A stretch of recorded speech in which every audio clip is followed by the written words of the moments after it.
ಬಂದ್ರೆ ನಾವು ಬಂದಿದ್ದು ಒಂದು 4 ಜನ ಬಂದಿದ್ವಿ, 11 ಗಂಟೆಗೆಲ್ಲ ಬಂದ್ವಿ. ಆದ್ರೆ ಒಂದು 30 ಜನ ಪೊಲೀಸವರೆಲ್ಲ ನಮ್ಮನ್ನ ಇದುವರೆಗೂ ಕೇಳಿದ್ರು, ಏನ್ ಮಾಡ್ತಾ ಇದ್ದೀರಾ ಏನು ಅಂತ. ನಾವು ಬಂದಿದ್ದೀವಿ ಸರ್, ಎಲ್ಲ ಸೇರ್ತಾ ಇದೀವಿ ಅಂತ ನಾವು ಅವ್ರಿಗೆ ಹೇಳಿದ್ವಿ. ಇಲ್ಲ ಮೇಡಮ್ ಇಲ್ಲಿ ಸೇರಾಗಿಲ್ಲ ಅಂತ ಹೇಳಿದ್ರು.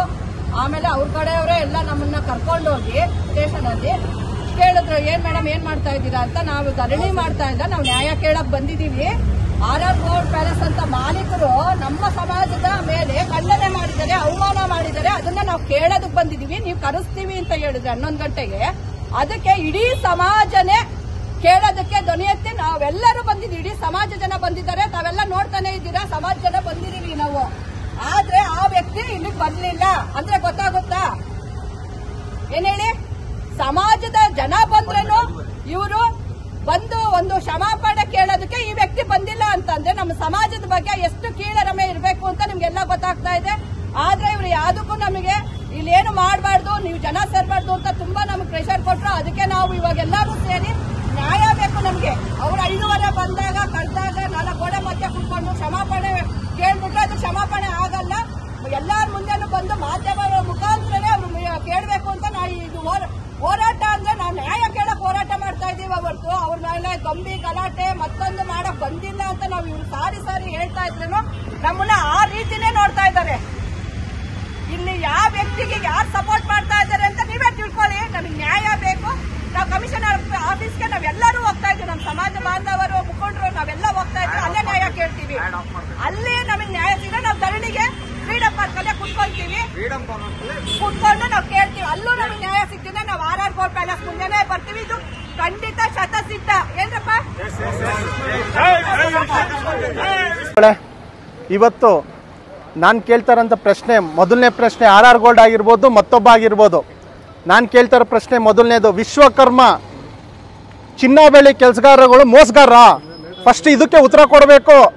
ಎಲ್ಲ ಚಿನ್ನ ಬೆಳ್ಳಿ ಏನು ದೊಡ್ಡ ಜ್ಯುವೆಲ್ರಿ ಶಾಪ್ಗಳು ಇಟ್ಕೊಂಡು ಏನು ನೀವು ಹೆಚ್ಚಿನ ರೀತಿ ನಮ್ಮ ವೇಸ್ಟೇಜ್ ತಾಂತಿ 10% ತಾಂತೀರಾ ಅಂತ. ಆಮೇಲೆ ಅದೆಲ್ಲ ಪ್ರತಿಯೊಂದು ಪ್ರಶ್ನೆಗಳ್ಕಂತನೂ ನಮ್ಮನ್ನ ಭಾಳ ಕೀಳು ಮಟ್ಟದಲ್ಲಿ ನೋಡಿರೋಂಥದ್ದು RR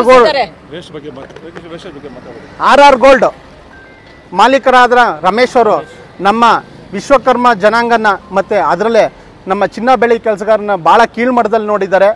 ನಾನು ಕೇಳ್ತಿರೋದು ಮೊದಲನೇ ಪ್ರಶ್ನೆ, ನಾವು ಮೋಸಗಾರರ? ಇದಕ್ಕೆ ನಾವು ಅವರಿಂದ ಉತ್ತರ ಬರಬೇಕು. ಯಾಕೆ ಅಂತಂದರೆ ಆಗಲೇ 10 ದಿವಸ ಆಯಿತು ಅವರು ಒಂದು ವಿಡಿಯೋ ಚಾನೆಲ್ ಮಾಡಿ, ಇಲ್ಲಿವರೆಗೂ ಯಾವುದೇ ರೀತಿಯಾದ ಒಂದು ರಿಪ್ಲೈ ಕೂಡ ಬಂದಿಲ್ಲ. ಇಷ್ಟು ಸಮಾಜದ ಎಲ್ಲ ಮುಖಂಡರುಗಳು ಕೂಡ ಎಲ್ಲ ಪ್ರತಿಯೊಂದು ವಿಚಾರದಲ್ಲೂ ನಾವು ದಂಡಿಸ್ತಾ ಇದ್ದೀವಿ. ಇದೇ ಕಮಿಷನರ್ ಆಫೀಸ್ಗೆ ಬರ್ತೀವಿ, ಸ್ಟೇಷನ್ಗೆ ಹೋಗ್ತೀವಿ, ಆಮೇಲೆ ಎಲ್ಲ ಪ್ರೆಸ್ ಮೀಟ್ಗಳು ಮಾಡ್ತಾ ಇದ್ದೀವಿ. ಅವ್ರಿಗೆ ಎಲ್ಲೂ ಬಂದು ಉತ್ತರ ಕೊಡ್ತಾ ಇಲ್ಲ ಅಂತಂದ್ರೆ ಕಾರಣ ಏನು? ಹಂಗಾರೆ ಕಾರಣ ಏನು? ಹಂಗಾದ್ರೆ ಅವ್ರಿಗೆ ಇರೋಂಥ ದುಡ್ಡಿನ ಬಲ, ಅವ್ರದ್ದು ದುಡ್ಡಿನ ದುರಹಂಕಾರಕ್ಕೆ ಅವರು ಈ ವಿಚಾರ ಹೋಗಿ ಠಾಣೆ ಮುಂದೆನೋ ಇಲ್ಲಾಂದ್ರೆ ಅವ್ರ ಅಂಗಡಿ ಮುಂದೆನೋ ನಾವು ನ್ಯಾಯ ಕೇಳಬೇಕು ಅಂತ ಹೋದಾಗ ಇದೇ ಪೊಲೀಸ್ ಠಾಣೆ ಪೊಲೀಸ್ ಅಧಿಕಾರಿಗಳು, ಇವತ್ತು ಮಲ್ಲೇಶ್ವರಂ ಪೊಲೀಸ್ ಅಧಿಕಾರಿಗಳು ಬಂದು ನಮ್ಮನ್ನ ಸುತ್ತೋರ್ದಿ ಲಾಠಿ ಮತ್ತು 2 ಬಸ್ ಕೂಡ ಮುಖಾಂತರ ಬಂದು ನಮ್ಮನ್ನ ಅದು ಸ್ಟೇಷನ್ ಹೊರಗಡೆ ಹೋಗಿ ನಿಂತ್ಕೊಂಡು ಮಾತಾಡ್ತಾರೆ. ನಿಮಗೆ ಇದೇ ಥರ ಮಾಡ್ತು ಅಂತಂದರೆ ನಾವು ನಿಮ್ಮನ್ನೆಲ್ಲ ಅರೆಸ್ಟ್ ಮಾಡಬೇಕಾಯ್ತು ಅಂತ ವಿಚಾರ ತಿಳಿಸ್ತಾರೆ ನಮಗೆ. ಅಂದರೆ ನಾವು ವಿಶ್ವಕರ್ಮ ಜನಾಂಗದವರು ನಾವು ನ್ಯಾಯ ಕೇಳೋದೇ ತಪ್ಪಂಗಾರೆ. ನಮಸ್ಕಾರ. ಎಲ್ಲ ವಿಶ್ವಕರ್ಮದ ಸ್ವಲ್ಪ ಜೋರಾಗಿ ಮಾತಾಡಿ ಸರ್. ನಮಸ್ಕಾರ. ಎಲ್ಲ ವಿಶ್ವಕರ್ಮದ ಮುಖಂಡರುಗಳು ಅಧ್ಯಕ್ಷಗಳೆಲ್ಲ ಸೇರಿದ್ದಾರೆ. ನಾವು ಇತ್ತೀಚೆಗೆ ಒಂದು ಜಾಹೀರಾತು ಕೊಟ್ಟೆ, ಅದರಲ್ಲಿ ಒಂದು ಪದ ಆಚಾರಿ ಅನ್ನೋದನ್ನು ಬಳಸಿದ್ದೀನಿ. ಹಾಗಾಗಿಬಿಟ್ಟಿದೆ ಅದು ಹೇಳಿರೋದು ತಪ್ಪು ಅಂತ ಅಂದ್ಬಿಟ್ಟಿದೆ. ನನಗೆ ವಿಶ್ವಕರ್ಮದ ಕಡೆಯಿಂದ ನನಗೆ ಮನವರಿಕೆ ಮಾಡಿಸಿದ್ರು. ಅದು ನಮಗೆ ಗೊತ್ತಿಲ್ಲದೆ ಮಾಡಿರುವಂಥ ಒಂದು ತಪ್ಪು. ಇದು ನನಗೆ ಮನವರಿಕೆ ಆಗಿದ ತಕ್ಷಣ ನಾನು ಆ ಜಾಹೀರಾತನ್ನು ಇಮಿಡಿಯೇಟಾಗಿ ನಾನು ಸ್ಟಾಪ್ ಮಾಡಿದೆ.